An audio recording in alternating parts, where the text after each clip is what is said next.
Hi everyone, my name is Helen, and I found myself in the worst possible situation ever, and it's my fault. I can't even blame anyone for this.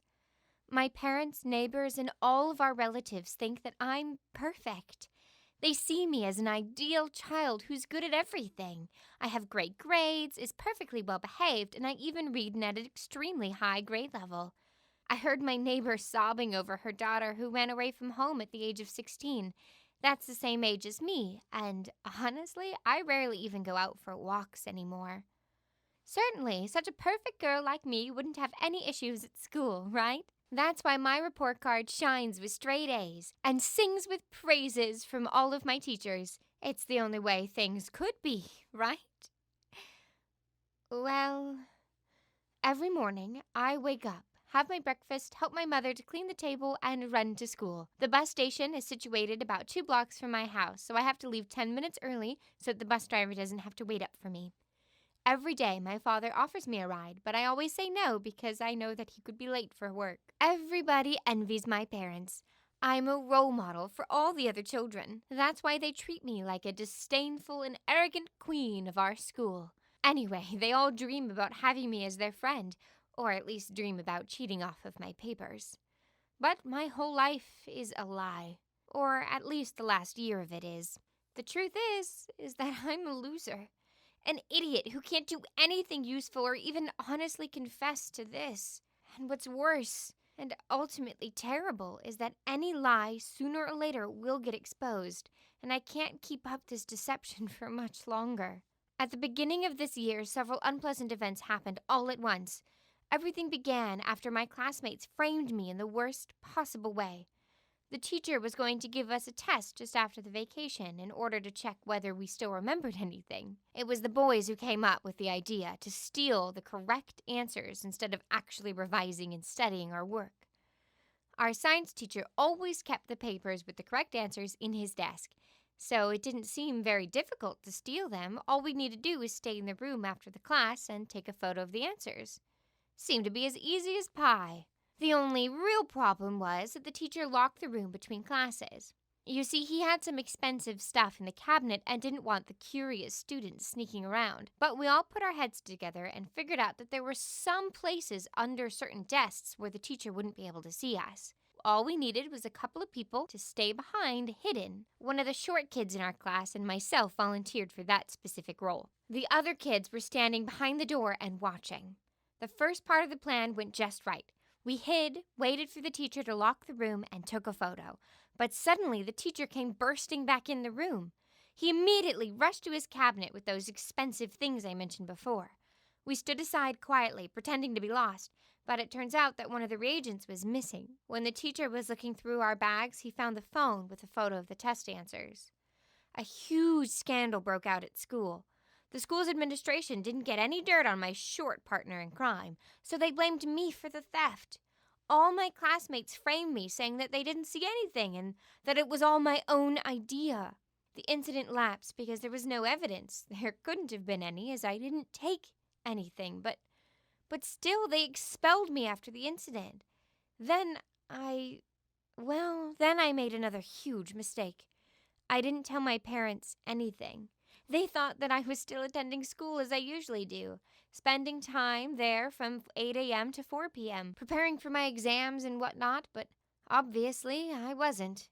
I spent my time in the library or cafes. Sometimes I would just wander the streets where nobody would recognize me. I knew that I should tell the truth, but every time I went to tell them, I would freeze up and I just ended up spouting stories about what happened in school that day, which were obviously lies. According to these stories, I became the best student and the pride of the entire school. I also forged teacher signatures and made a perfect report card with the best grades. My drawing skills helped me a lot there. My parents were so proud and didn't notice that anything was off. They even started bragging about my progress in front of everyone, and of course, I found myself in a stalemate.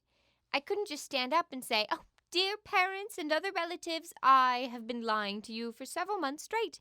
I was actually expelled a long time ago." Isn't that a funny story? Oh, I can just see it now. My mother would be like, "Oh dear, we're so proud that you embarrassed us in front of everyone."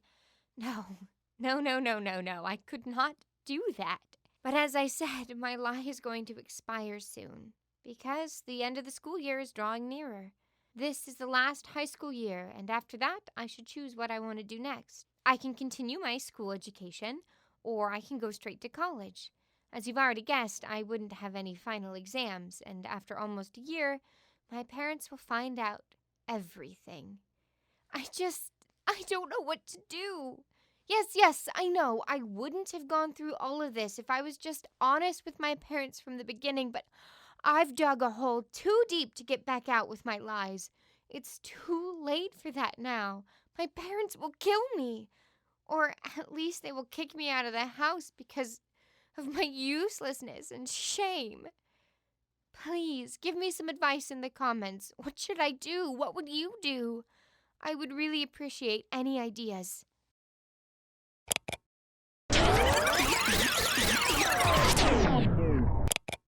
Hello there, I'm Kate, the mother of this little liar. And yes, parents are not that stupid as their children think. Usually the school's management sends somebody to inform the parents about the exclusion, or they at least send it in the mail, not because of control or something like that, but because the parents should sign the papers.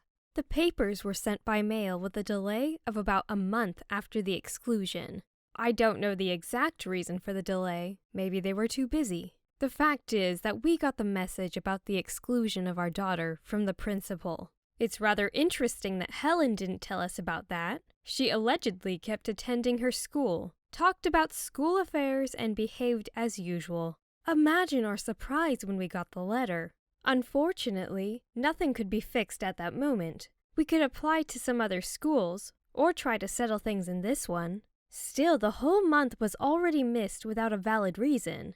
Besides, no school will take Helen just a month after the beginning of the school year, so we decided to wait and see what would happen. I know that it was not appropriate, but what could we do? To be honest, we expected Helen to tell the truth and work on her own or find a job.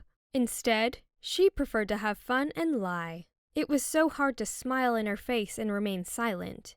Our own daughter was lying to us with no shame, and it felt awful. Also, those report cards. That was an actual pedagogical failure that went too far. We hoped that at least the unearned adulation would work, and she would tell the truth. But Helen kept lying and pretending that everything was fine. She lied and lied and lied. One lie went after another, and every next one was far more complicated and well considered. After all, I was confused by her made-up stories. We don't know where Helen got those storytelling skills. She was quite good at it. She has never mixed up the dates and the facts. I would be really impressed if it wasn't our daughter who really fooled us. Soon the school year will come to an end, and the exams will begin. My husband and I started to make bets on how it all comes out.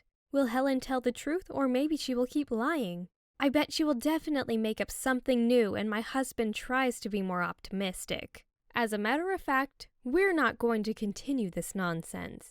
As soon as the exams will end, we'll tell her everything. We've already excluded her opportunities to lie to us again, and we created a punishment for her, the one that she will remember for a long time. It will teach her that studying is the most important thing for a teenager. Don't be afraid, we're not going to do anything awful, but we definitely should teach her a good lesson. My husband found in the papers the most difficult and dirty work for her. She will clean the toilets in cafes the whole summer to refund us all the lunch money she spent. We hope that hard work will help to get her head on straight. And if not, she can always continue to clean the toilets, though it's the most underpaid job without any career opportunities. Please do write in the comments about what you thought about this episode. Like the video and share it with your friends. Subscribe to see the next episode.